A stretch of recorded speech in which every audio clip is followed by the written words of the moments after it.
ಪರಲೋಕದ ಐಶ್ವರ್ಯನೇ ನಮಗ್ ಕೊಟ್ಬಿಟ್ರಿ ಯೇಸು ಸ್ವಾಮಿ.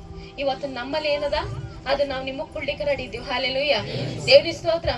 ಎಲ್ಲೂ ನೀವು ವಾಕ್ಯದಲ್ಲಿ ನೋಡ್ರಿ, ಆತನ ಮಕ್ಕಳು ಏನು ಶಿಷ್ಯರು ಸೇವೆ ಮಾಡುವಂತರು ಯಾರಿಗೂ ದುಡ್ಡು ಕೊಟ್ಟಿಲ್ಲ. ಅದ್ರ ಬದಲಾಗಿ ಅನ್ಲಿಮಿಟೆಡ್, ಎಷ್ಟು ಕಮ್ಮಿ ಬೀಳಲಂತ ಶಕ್ತಿಯ ಆತ್ಮನ ವರವನ್ನ ಹಂಚಿಕೊಟ್ಟಾರ. ಹಾಲೆಲೂಯ, ದೇವ್ರ ಸ್ತೋತ್ರ. ಇವತ್ತು ದೇವರ ವಾಕ್ಯದಲ್ಲಿ ಹೇಳ್ತದೆ ಏನು, ಒಬ್ಬ ಸೇವಕನ ಕಾರ್ಯ ಹೆಂಗಿರ್ಬೇಕು, ಅಪೋಸ್ತಲರನ್ನು ಮಾಡಿದಂತ ಕಾರ್ಯಗಳು ನಮ್ಮ ಹತ್ರ ಇರ್ಬೇಕ. ಅವ್ರ ಏನ್ ಮಾಡ್ಬೇಕು, ಇವ್ರು ನಮ್ ಹಿಂದೆ ಇರ್ಬೇಕನ್ನೋದು ಅವ್ರ ಹತ್ರ ಇರ್ಬಾರ್ದು. ನಾ ಹೇಳಿದ ಮಾತು ಕೇಳ್ಬೇಕು, ನಾವ್ ಹೇಳಿದ ಮಾಡ್ಬೇಕು, ಅದಿಲ್ಲ. ಸೇವೆ ಕಾರ್ಯಗಳು ಹೆಚ್ಚೆಚ್ಚಾಗಿ ಬೆಳಿತಾ ఇర్ಬೇకంట. హల్లెలూయా, దేవుని స్తోత్రం. ఈరోజు అడగండి దేవుడికి, దేవుడా నీ పవిత్రాత్మ ఇప్పటి వరకు మేము చిన్నమున్నాము, జస్ట్ పాలే తాగాము, కానీ ఇప్పుడు మేము అన్నం తినాలి. దేవుడు వాక్యం రాసింది, ఇంకా మీరు ఎప్పటి వరకు పాలు తాగిన బిడ్డలుగా ఉంటారు. ఇంకా ఇప్పటి వరకు మీకు తెలియలేదు నా గురించి, నా అద్భుత గురించి, నా వాక్యం గురించి, కానీ ఇప్పుడు మీకు అందరికీ తెలిసిపోయింది అన్నం ఎలా తినాలి అని. ಅನ್ನ ತಿನ್ನಲಿಕ್ಕೆ ರೆಡಿ ಆರಂటే ಅನ್ನ ತಿನ್ನಕ್ ನೀವು ರೆಡಿ ಆಗಿದ್ರಂದ್ರೆ ವಾಕ್ಯ ಕೇಳಿಕೋ ಅಷ್ಟು ರೆಡಿ ಆಗಿರ್ಬೇಕು. ಅದ್ರ ಅರ್ಥ ಏನು, ವಾಕ್ಯ ಕೇಳಿಕೋ ಅಷ್ಟು ನಾವು ರೆಡಿ ಆಗಿರ್ಬೇಕಂತ. Hallelujah, hallelujah. ಕೇಳ್ತೀರಿ ಎಲ್ರು ಪವಿತ್ರಾತ್ಮಗ? ಕೇಳ್ತೀರಿ ಎಲ್ರು ಪವಿತ್ರಾತ್ಮಗ? ಬಾ ಅಂತ ಕೇಳೋಣ. ನಮ್ಗೆಲ್ಲರಿಗೂ ಪವಿತ್ರಾತ್ಮ ಬೇಕು. Hallelujah, hallelujah. ನಮ್ಗೆಲ್ರು ಬೇಕಾ ಇಲ್ಲ? ಬೇಕಾ ಇಲ್ಲ? ನಾವು ಸದ್ಯ ಹೆಂಗಿದ್ದೀವಿ ಇವಾಗ? ಹುಟ್ಟು ಕುರುಡನಾಗಿದ್ದೀವಿ ನಾವು. ಹುಟ್ಟು ಕುರುಡನಾಗಿದ್ದೀವಿ ನಾವು. ಎಲ್ಲರೂ ಹೆಂಗಿದ್ದೀವಿ? ಹುಟ್ಟು ಕುರುಡನಾಗ ನಾವು ಕಣ್ಣಿದ್ದೀವಿ, ಆದ್ರೆ ನಮ್ ಕಣ್ಣು ಕಾಣಿಸ್ಲತ್ತಿಲ್ಲ. ಅಲ್ಲಿ ಹುಟ್ಟು ಕುರುಡ ಏನ್ ಮಾಡ್ದ?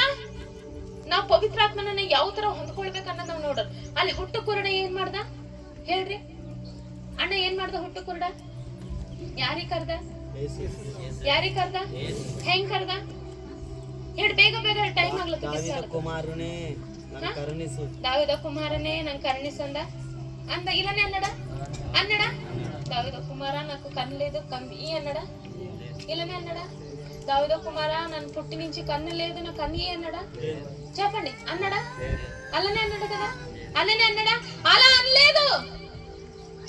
నాకు కన్ను లేదు కానీ దావీదు కుమారుడు నాకు కన్ను అనలేదు. అక్కడ అందరూ ఏమో, ఆయనతో ఉన్న వాళ్ళు అందరూ ఏమన్నా, ఆపు, అరవకు, నువ్వు ఆపు, అరవకు. నీ ఇంత జనాల మధ్యలో నువ్వు అరుస్తున్నావు, కానీ అక్కడ యేసు ప్రభు వింటారా మాట? విన్నదు. నోరు మూసుకొని ఉండు. లేదు లేదు, యేసు ప్రభు ఎక్కడ వస్తున్నారు? ఇటువైపే వస్తున్నారా? ఇటువైపే వస్తున్నారు. దావీదు కుమారుడా నాకు చూడు, నాకు ఒకసారి కన్ని అన్నాడా? అలా అనలేదు. దావీదు కుమారుడా అని గట్టిగా అరవాడంట. ఏం చేశాడంట? దావీదు కుమారుడా నాకు కరుణించు, నాకు నీ పవిత్రాత్మ కావాలి, నాకు నీ దయచేయని అడిగాడంట. నాకు ಹೇಳ್ರಿ, ಎಲ್ಲರೂ ಹೇಳ್ರಿ, దావీద కుమారుడా. ಗಟ್ಟಿ ಹೇಳ್ರಿ, ಗಟ್ಟಿ ಹೇಳ್ರಿ, దావీద కుమారుడా, దావీద కుమారుడా, దావీద కుమారుడా,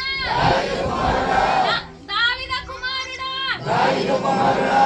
గట్టి ಹೇಳ್ರಿ, దావీద కుమారుడా, దావీద కుమారుడా, నాకు కరుణించు, నాకు కరుణించు, నా కుటుంబಕ್ಕೆ కరుణించు, నా బిడ్డలకి కరుణించు.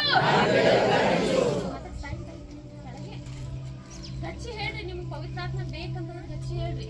ಅಲ್ಲಿ ಕಣ್ಣು ಬರ್ಬೇಕಂದ್ರೆ ಯೇಸು ಸ್ವಾಮಿ ಹೋಗುವಾಗ್ಲೇ ಮುಟ್ಟಿ ಹೋಗ್ಬೋದಿತ್ತು, ಇಲ್ಲ ಸುಮ್ಮನೆ ಹೋಗುವಾಗ್ಲೇ ಆತ ಮನಸ್ಸಲ್ಲಿ ಅನ್ಕೊಂಡ್ರೆ ಕಣ್ಣು ಬರ್ಲಿ ಅಂತಂದ್ರೆ ಬರ್ಬೋದಿತ್ತು. ಆದ್ರೆ ಅಲ್ಲಿ ಬೇಡಿದನ್ನ ನೋಡ್ದಲ್ಲ ಯೇಸು ಸ್ವಾಮಿ. ಅಲ್ಲಿ ಬೇಡಿದನ್ನ ಏನ್ ಮಾಡಿದ್ರು ಯೇಸು ಸ್ವಾಮಿ? ನೋಡಿದ್ರಂತ. Hallelujah, hallelujah, hallelujah.